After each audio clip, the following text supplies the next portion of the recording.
성도 여러분, 안녕하십니까? 각 가정과 교회, 지역사회의 평안을 빕니다. 이번 주는 제9과 찬양하는 삶입니다. 영구 범위의 말씀을 매일 묵상해 보시기 바랍니다. 기억절 빌립보서 4장 4절을 함께 읽겠습니다. 시작. 주 안에서 항상 기뻐하라. 내가 다시 말하노니 기뻐하라. 빌립보서 4장 4절 말씀. 핵심 질문은 시련의 때에 찬양은 강력한 영적 무기로서 우리 자신과 주변 상황을 어떻게 변화시키는가입니다. 핵심 단어는 항상 찬양으로 정해봤습니다. 매일의 제목에서 찬양으로 변화되는 것들을 확인해 보실 수 있습니다. 일요일 찬양을 위한 조건에서는 우리의 생각, 감정, 환경을 변화시키는 찬양에 대해서, 월요일 기도로 성벽을 무너뜨림에서는 믿음으로 행동하도록 변화시키고 장애물도 바꾸는 찬양에 대해서, 화요일 찬양하는 삶에서는 우리 삶의 방식으로서의 찬양에 대해서, 수요일 찬양을 통해 구원함에서는 영혼을 변화시켜 구원하는 찬양에 대해서, 목요일 적을 물리치는 무기에서는 상황을 역전시키는 능력의 찬양에 대해서 공부합니다. 금요일 더 깊은 연구를 위해에서는 우리의 삶을 변화시키는 찬양을 서로 간증하도록 요청하고 있습니다. 이번 주 교과는 두 가지 주제를 강조합니다. 첫째, 기쁨과 찬양은 우리 삶의 일부이자 삶의 방식으로서 하나님과의 깊고 의미 있는 관계에 뿌리를 두고 있다는 것입니다. 둘째, 그리스도인의 기쁨과 찬양은 우리 자신의 건강에도 시련의 풀무불을 견디는 데에도 유익할 뿐 아니라 하나님께서 다른 사람을 구원하시는 데에도 유용하다는 것입니다. 첫째 날은 찬양을 위한 조건입니다. 빌립보서 4장 4절부터 7절 말씀을 읽겠습니다. 주 안에서 항상 기뻐하라. 내가 다시 말하노니 기뻐하라. 너희 관용을 모든 사람에게 알게 하라. 주께서 가까우시니라. 아무것도 염려하지 말고 다만 모든 일에 기도와 간구로 너희 구할 것을 감사함으로 하나님께 아뢰라. 그리하면 모든 지각에 뛰어난 하나님의 평강이 그리스도 예수 안에서 너희 마음과 생각을 지키시리라. 사도 바울에 의하면 찬양은 언제 하는 것입니까? 항상, 항상 하는 것입니다. 다시 말해 기쁠 때나 슬플 때나 기뻐할 이유가 있을 때나 없을 때나 항상 하는 것입니다.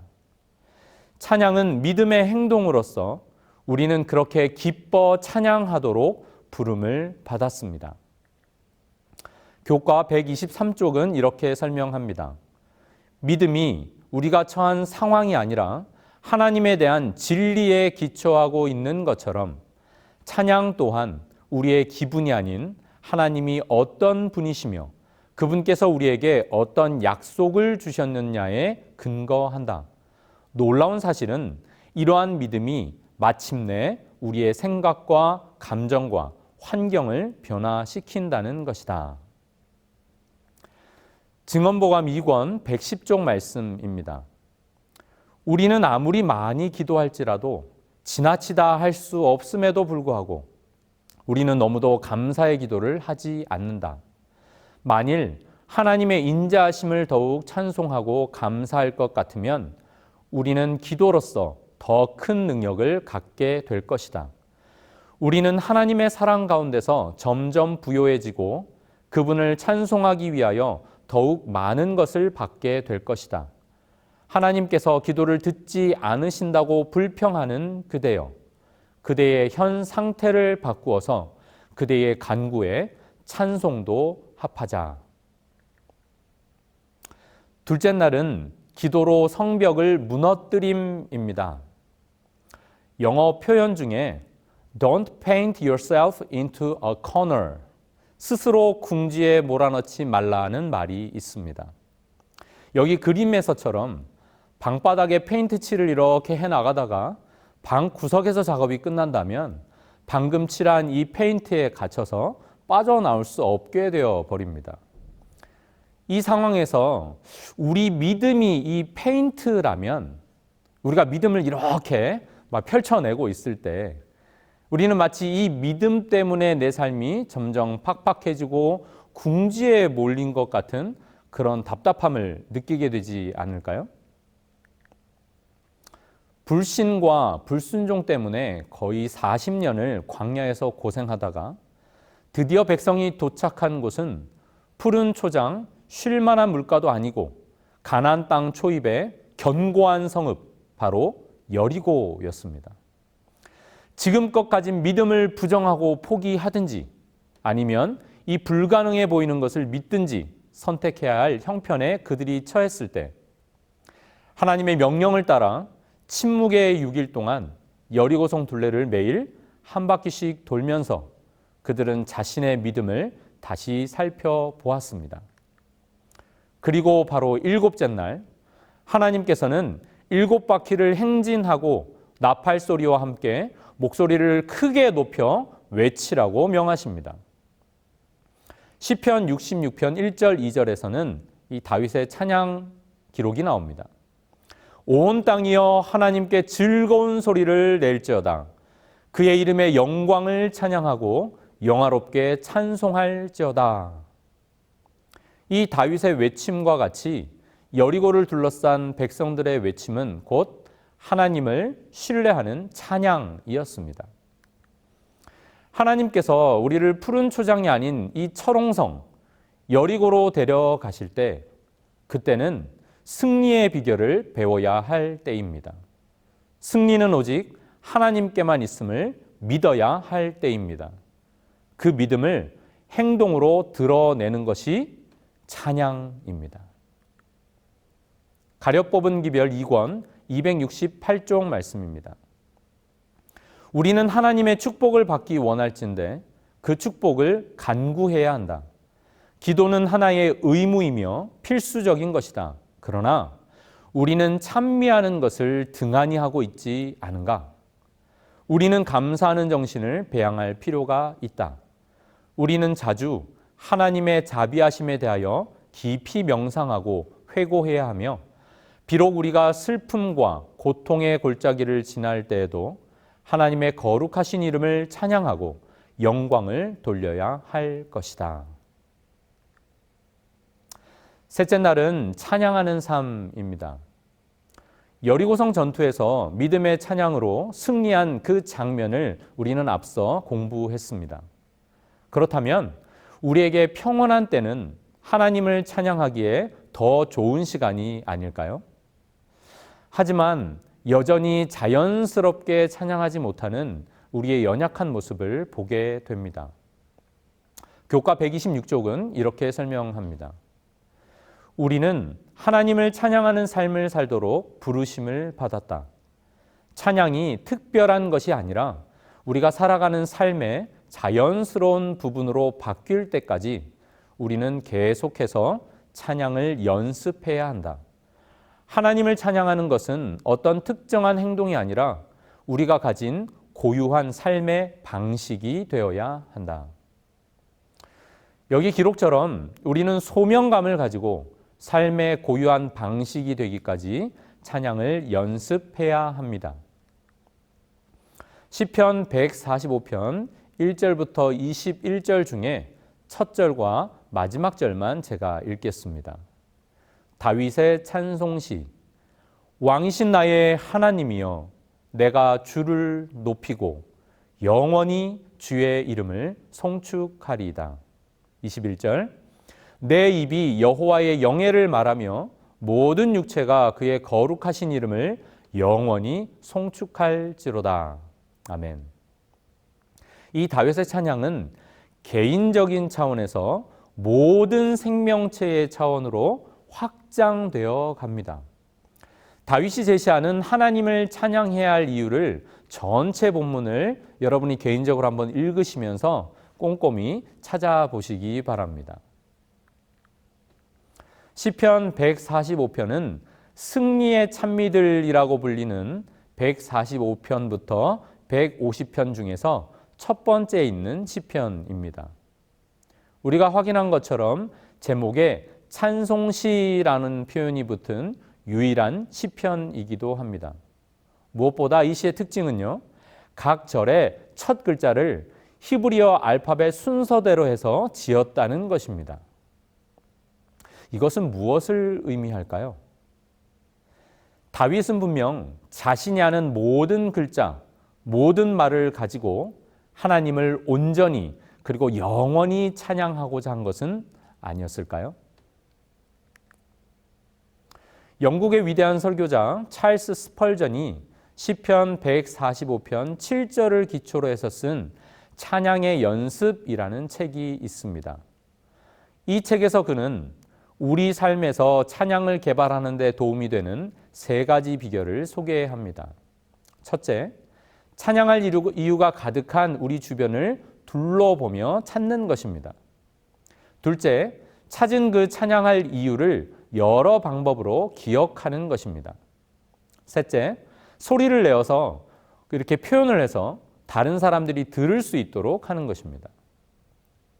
여러분은 찬양하는 삶을 위해서 어떤 나름대로의 노력을 하고 계신가요? 이것 외에 추가적으로 좋은 방법이 있다면 나는 이렇게 하는데 참 좋더라 하면서 서로에게 알려주시면 더 좋겠습니다. 교회 증언 9권 31쪽에 있는 말씀입니다. 하늘이 그리스도인의 품성에서 반사되어야 한다. 감사와 찬양의 노래가 어둠 속에 있는 자들에게 들려져야 한다. 복음의 기쁜 소식을 위하여, 그 약속과 보증을 위하여 우리는 다른 사람들에게 선을 행하고자 노력함으로써 우리의 감사를 나타내야 한다. 이렇게 함으로써 지치고 낙담하고 고통받는 영혼들에게 하늘의 의의 빛을 전달하게 될 것이다. 넷째 날은 찬양을 통해 구원함입니다. 앞서 배웠던 찬양하는 삶을 위한 세 가지 비결을 기억하십니까? 첫째, 발견하기. 둘째, 기억하기. 셋째, 표현하기입니다. 일상에서 찬양의 이유를 발견하기, 그리고 그 찬양의 이유를 기억하기, 그리고 소리내어 표현하기. 여기 이 세 가지 비결을 실천했던 두 사람이 있습니다. 누구일까요? 네, 바로 바울과 실라입니다. 사도행전 16장 16절부터 34절을 읽어보면 그들은 복음을 전하다가 심한 매를 맞고 벗겨진 채 감옥에 갇히게 됩니다. 아무도 그들의 고통을 돌아보는 사람이 없었습니다. 그들의 발은 착고에 채워졌고 온 몸은 고통 가운데 떨고 있었습니다. 그런데 그 한밤중에 무슨 소리가 들립니까? 네, 기도하고 찬양하는 바울과 실라의 목소리입니다. 다른 죄수들도 깊은 어둠 속에서 그 찬양과 기도의 소리를 듣게 됩니다.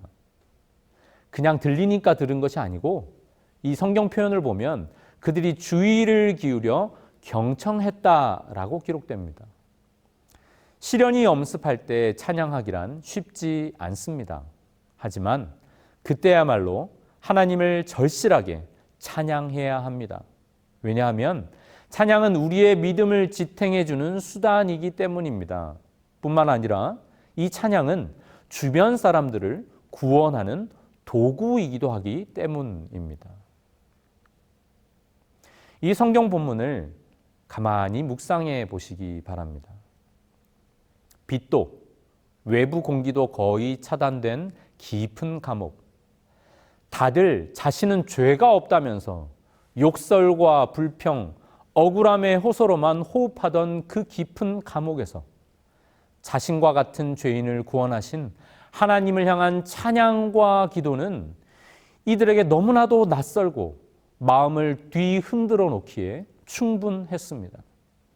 마음의 깨어짐, 그리고 이어진 지진, 이 모든 것이 기도와 찬양에 대한 하나님의 응답임을 깨닫고 죄수들은 회개하기에 이릅니다.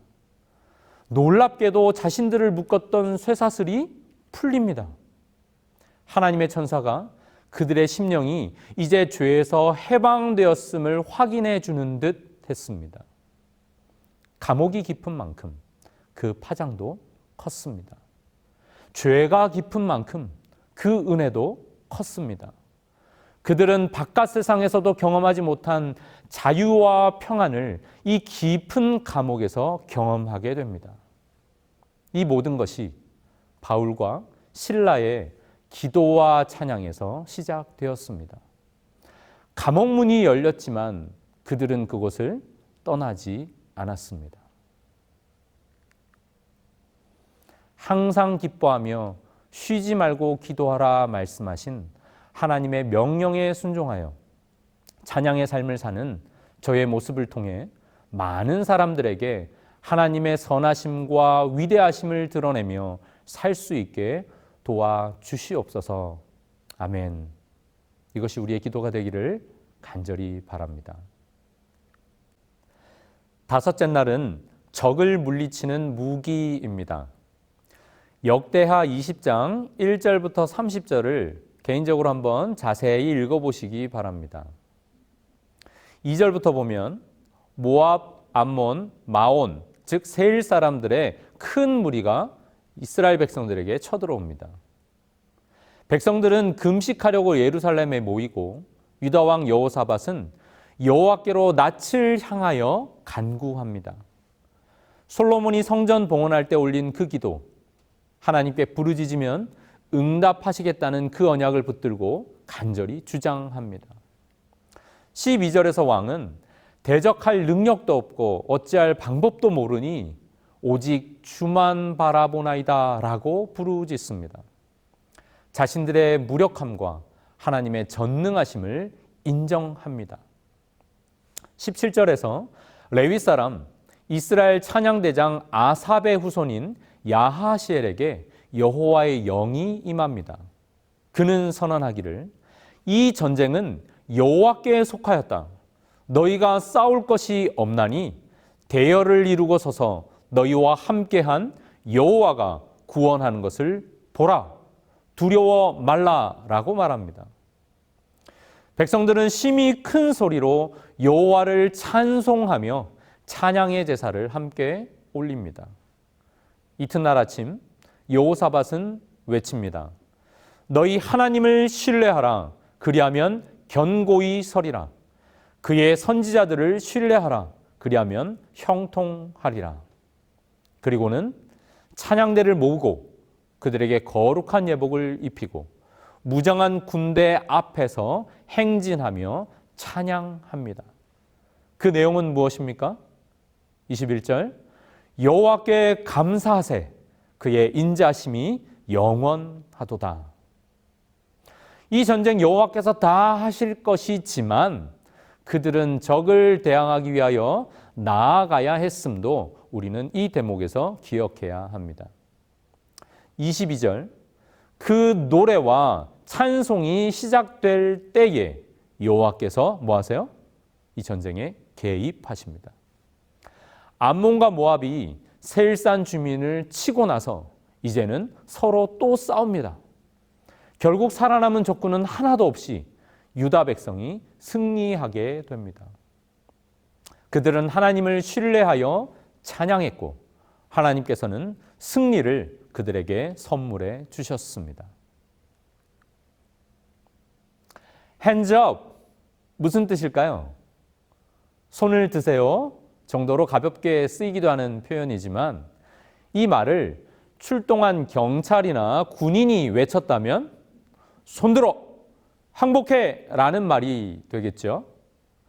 역대하 20장 15절 말씀에 이 전쟁은 너희에게 속한 것이 아니요 하나님께 속한 것이라고 되어 있습니다.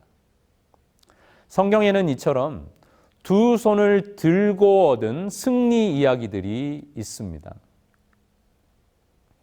모세의 양손을 아론과 훌이 붙들어 주어 승리했던 출애굽기 17장이 기도로 승리한 역사라면 역대하 20장은 두 손을 높이 들고 외친 찬양으로 승리한 역사라고 할 수 있겠습니다. 하나님께 두 손 들 때 하나님께서 주신 승리들입니다. 마치 겉으로는 항복하는 모습으로 매우 무력해 보일지 모르지만 우리가 믿음으로 하나님께 두 손을 들 때야말로 우리는 가장 강하다는 사실을 기억해야 하겠습니다. 찬양은 그리스도인 군대의 군가와 같습니다. 교과 131쪽은 이렇게 설명합니다. 선과 악의 대쟁투 속에 살아가고 있는 우리들은 필연적으로 삶의 고난을 맞이하게 됩니다. 하나님의 뜻에 따라 살기 위해 애쓰는 자들을 사탄이 내버려 두지 않기 때문입니다. 하지만 그런 때일수록 능력 많으신 하나님을 기억하며 그분의 확실한 약속을 의지하여 찬양해야 합니다. 찬양에는 상황을 역전시키는 힘이 있기 때문입니다. 혹시 이 찬양을 아시나요? 1970년대부터 불렸던 노래입니다. 한국에는 간략하게 딱 두 줄이 소개되었는데 사실 이 두 줄은 후렴구이고 예수 그리스도의 구원의 역사를 고백하는 1절, 2절 가사가 앞에 있습니다. 제가 그 가사를 먼저 좀 읽어보겠습니다. 1절, 하늘 아버지께서 그 아들을 보내셨네. 우리 인생을 치유하여 함께 사시려고. 당신의 사랑을 제단에 내어주셨네. 그분과 함께 우릴 하늘 데려 가시려고. 주님, 제게 주신 이 복된 생명, 주께서 선택하신 그 거룩한 길, 갈바리에 이를 때까지 인도하소서. 저는 오직 주만 따르리니. 그리고 이 후렴이 이어집니다. 내가 할 수 있는 것은 오직 감사와 기도. 내가 할 수 있는 것은 두 손 들어 주를 찬양하는 것. 안교소 그룹이 함께 둘러 앉아서 한 주간 생활 속에서 받은 은혜를 순서대로 짧게 먼저 간증해 보세요. 그리고 매번 그 고백을 마칠 때 이 후렴 부분을 함께 불러보시면 더 깊은 은혜의 시간이 되리라 생각됩니다. 여섯째 날 더 깊은 연구를 위해 제시된 선지자와 왕, 부조와 선지자 부분을 살펴보시기 바랍니다. 치료봉사 253쪽에 있는 말씀입니다. 우리의 마음과 입술을 길들여서 하나님을 찬양하자. 우리의 심령을 길들여서 소망을 갖게 하고 갈바리의 십자가에서 흘러나오는 빛에 거해야 한다. 우리는 하늘 왕의 자녀들이며 만군의 여호와의 아들과 딸이라는 사실을 결코 잊지 말자. 하나님께 말없이 순종하는 자세를 유지하는 것이 우리의 특권이다. 교회 증언 2권에 있는 말씀도 읽습니다. 그대들이 흑암에 빠질지라도 그분을 찬송하라. 시험 중에서도 그분을 찬양하라. 사도는 항상 기뻐하라. 내가 다시 말하노니 기뻐하라고 말한다. 그것은 태양 광선을 가져올 것이다. 그리하여 그대들은 영광의 보좌에서 영원한 빛을 거두어들여 그대들 주위에 전파할 것이다. 나는 그대들이 이 사업에 참여하기를 권고한다.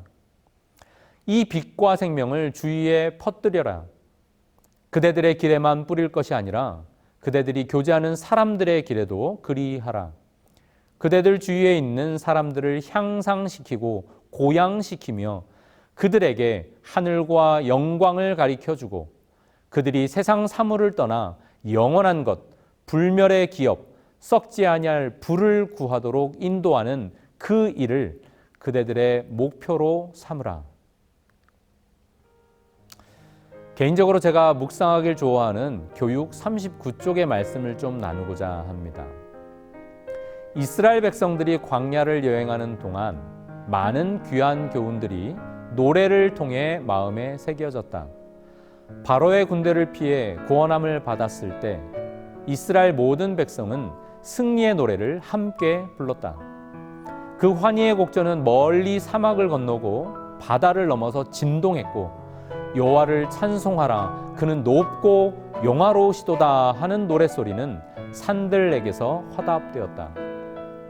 이 노래는 여행 중에 자주 불려져 유행하는 나그네들의 마음을 기쁘게 하고 그 믿음을 불타게 하였다. 시내산에서 받은 율법은 하나님의 은혜의 약속과 이스라엘 백성을 구원하신 하나님의 기이하신 일들과 더불어 가사가 되어 악기 소리에 맞추어 노래로 불리어졌으며 사람들은 이 노래 소리에 발을 맞추어 행군하였다. 그리하여 그들은 여행에서 오는 시련과 고통을 잊게 되었다. 들뜨고 번잡한 마음도 가라앉았다. 이러한 가운데 진리의 원칙들이 마음에 새겨지면서 신앙이 굳세어졌다. 백성들은 일치된 행동에서 질서와 단결을 배우면서 하나님께로 더욱 가까이 나아가는 한편 서로 간에도 밀접한 교제를 나누게 되었다. 여기에서도 찬양의 그토록 중요한 이유를 우리는 발견하게 됩니다. 시편 105편 43절 그 백성으로 즐거이 나오게 하시며 그 택한 자로 노래하며 나오게 하시고. 이제 나눔의 질문들입니다. 힘들고 어려운 순간 여러분은 어떤 찬양을 즐겨 부르십니까? 바울이 감옥 속에서도 하나님의 평강을 간직하라고 권면할 수 있었던 이유는 무엇이었나요?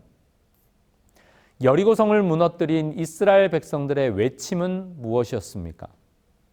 그리고 시편 145편에서 다윗이 제시하는 하나님을 찬양해야 하는 이유는 무엇이었습니까? 다섯 번째, 감옥에서도 찬양했던 바울과 실라의 모습은 간수에게는 어떤 영향을 끼쳤을까요? 찬양을 통해 적을 물리친 여호사밧의 경험이 우리에게 주는 교훈은 무엇입니까? 그리고 마지막, 하나님을 향한 감사와 찬양이 여러분의 삶의 일부가 되도록 하기 위해서 오늘 어떤 결심을 하시겠습니까? 이제 결론입니다. 찬양은 우리의 마음을 변화시키고 변화된 마음은 외부적인 요인들을 바라보는 우리의 시선을 변화시키기 때문에 그리스도인 삶의 필수적인 요소입니다. 하나님을 향한 찬양이 특별한 이벤트가 아니라 우리 삶의 자연스러운 부분이 될 때 하나님의 인도하심을 날마다 경험하며 행복한 그리스도인으로 살 수 있습니다. 찬양을 함께 부르면 호흡, 박자, 가사, 음색, 시작, 마침, 감정, 표현, 그리고 마음이 서로 닮아가게 됩니다. 우리의 가정도 교회도 그랬으면 참 좋겠습니다. 이제 두 손을 들고 하나님 앞에서 항상 찬양할 수 있는 그 특권을 누리시기 바랍니다. 다음 시간에 뵙겠습니다. 감사합니다.